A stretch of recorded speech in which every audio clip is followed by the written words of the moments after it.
Espionage, stripped of romance and morality, is not an art of persuasion, but a byproduct of structural misalignment inside states.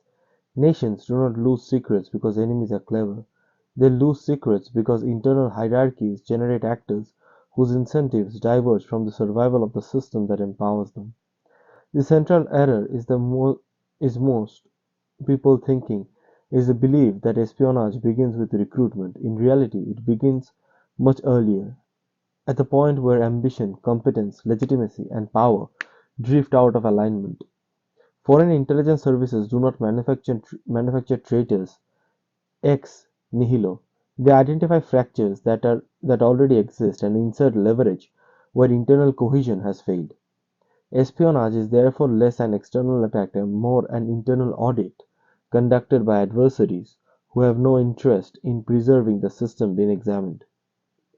At the core of human intelligence failures lies the simple fact that states are artificial entities demanding loyalty from biological organisms whose primary incentives are survival, status, and continuity. Patriotism is not a natural instinct, it is cultivated narrative sustained only so long as the states deliver meaningful security and upward mobility to those it empowers. When that delivery mechanism falters, loyalty decays silently. Most betrayals do not begin with hatred of the nation, but contempt for the hierarchy that claims to represent it. Individuals rarely say, "My country deserves to fall." They say, "The system no longer deserves me." That distinction matters because it reveals espionage as a rational response to perceived systematic injustice rather than an emotional lapse or ideological conversion. Within this environment, human intelligence assets tend to emerge long, predictable structural lines. The first category consists of competent insiders whose advancement has been blocked by patronage, factionalism, or institutional sclerosis. These individuals possess genuine capability, system knowledge, and often peer respect, yet find themselves stalled beneath less capable superiors. Their resentment is not irrational, it is grounded in observable mismatches between merit and reward.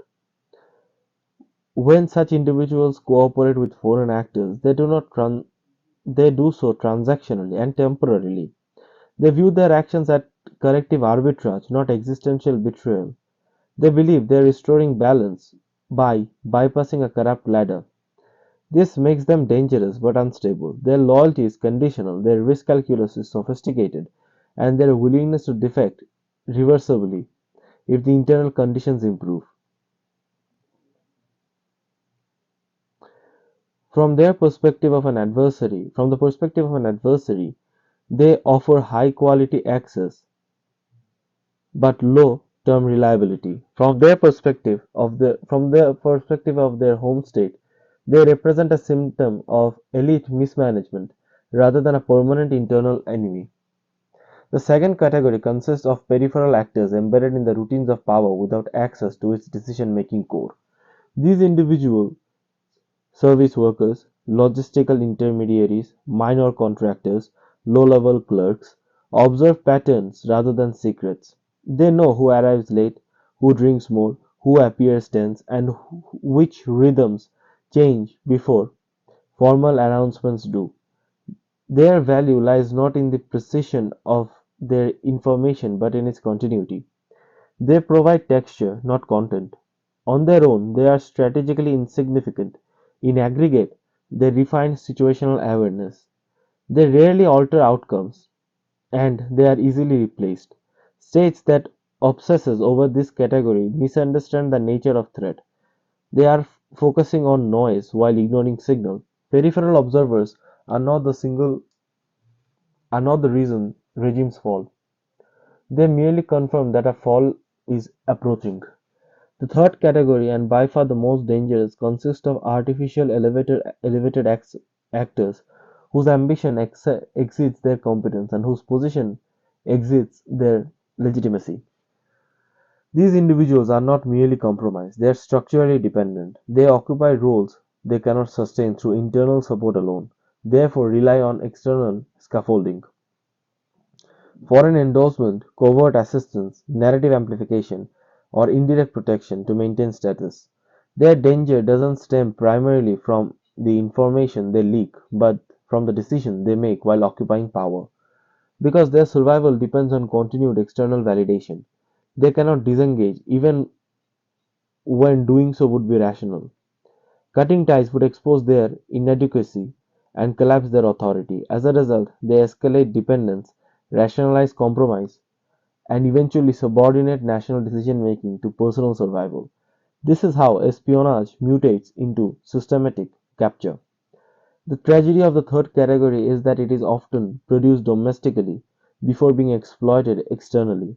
States that tolerate inflated credentials, opaque promotion pathways, or loyalty based advancements inadvertently manufacture synthetic elites. These actors rise faster than their capacity manufactures, accumulate authority without internal trust, and mistake proximity to power for power itself. Once in place, they generate negative selection pressures, sidelining more competent rivals and hollowing institutions from within. Foreign intelligence services do not need to persuade such individuals. They merely need to remain available as a support option. The individuals will self align when pressure mounts. In this sense, the most damaging spies are not recruited, they are discovered. A persistent misconception is that money, sex, or indulgence are primary drivers of espionage. These factors are better understood as accelerants rather than causes. Wealth doesn't corrupt loyalty, it removes constraint. Sexual access doesn't induce betrayal, it reinforces a sense of untouchability. Indulgence matters because power erodes discipline long before it erodes morality. Individuals who believe they are beyond consequence begin to treat rules as optional. Once operational caution dissolves, exposed pathways multiply. The vulnerability lies not in desire, but in the belief that desire can be indulged without cost. This psychological shift is common among elites, insulated from accountability, and it is precisely that insulation that adversaries exploit. The strategic dilemma for any states engaging in foreign intelligence is therefore not how to recruit assets, but which type of assets to tolerate. In, while competent insiders offer high quality insight but cannot be owned, artificial elites offer obedience but degrade outcomes. Peripheral observers offer continuity but little leverage. There is no perfect solution because intelligence acquisition and influence projection inherently trade off against governance quality. A state that prioritizes control over competence may gain short term leverage but incur long term instability. A state that prioritizes competence over control may gain resilience but lose predictability. The failure mode arises when states attempt to substitute influence for capacity, mistaking obedience for effectiveness. From the defensive perspective, the lesson is equally unforgiving. Counterintelligence is not primarily a surveillance problem, it is a governance problem. No amount of technical monitoring can compensate for elite systems that reward loyalty over ability to tolerate ambition without capability.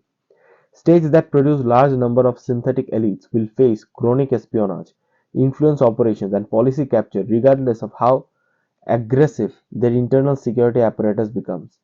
Conversely, states that enforce hard competence thresholds, transparent promotion criteria, and endogenous legitimacy reduce the pool of exploitable actors without ever needing to identify a single spy. Loyalty that emerges from alignment is far more durable than loyalty enforced through fear. This explains why some regimes appear paranoid yet porous, while others appear open yet secure. Paranoia is often a signal of internal mistrust rather than strength. Systems do not trust their own elites, compensate with surveillance, purges, and ritualized displays of loyalties. These measures may suppress dissent temporarily but deepen misalignment over time, increasing the appeal of external scaffolding.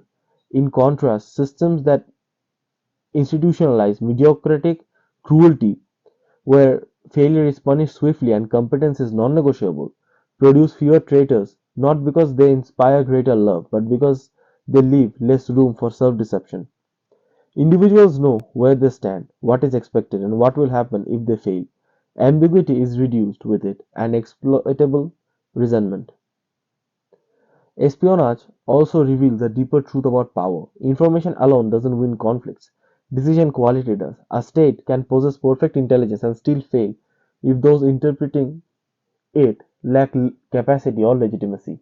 This is why artificial elites are so destructive. They distort not only what information flows upward, but how it is interpreted and acted upon.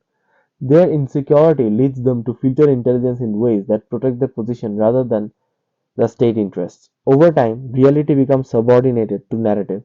Strategy becomes reactive rather than adaptive. At that point, the state is no longer merely penetrated, it is self sabotaging. The broader implication is that espionage should be understood as a diagnostic tool rather than a weapon. Where it succeeds easily, internal decay is already advanced. Where it struggles, institutional alignment remains intact. This reframes intelligence competition as a contest of governance model rather than clandestine brilliance. The most effective intelligence services are often those attached to systems that do not require them to compensate for domestic failure. Conversely, the most aggressive intelligence operations are frequently symptoms of internal weakness projected outward as activity. For individuals analyzing power, the lesson is uncomfortable but clear. Never confuse elevation with strength, access with authority, or dependence with leverage.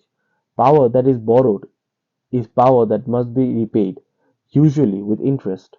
The most dangerous position is not being opposed by enemies, but being sustained by patrons you cannot outgrow. When external validation replaces internal legitimacy, autonomy collapses. History is littered with figures who believed they were indispensable until the scaffolding was withdrawn and the void beneath them became visible. In the end, espionage is less about secrets than about systems. Secrets matter, but systems decide whether those secrets change outcomes. States that align ambition with competence, authority with legitimacy, and power with accountability generate fewer traitors because they generate fewer illusions. States that tolerate illusion invite exploitation. Foreign actors merely take advantage of what is already there. The harsh conclusion is that espionage cannot be eliminated without eliminating the conditions that make it rational. Anything short of that is theater. This is why morality is irrelevant in intelligence analysis.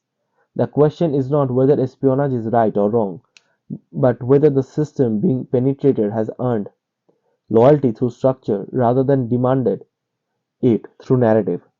Where structure holds, betrayal is rare and costly. Where structure fails, betrayal becomes merely another career path.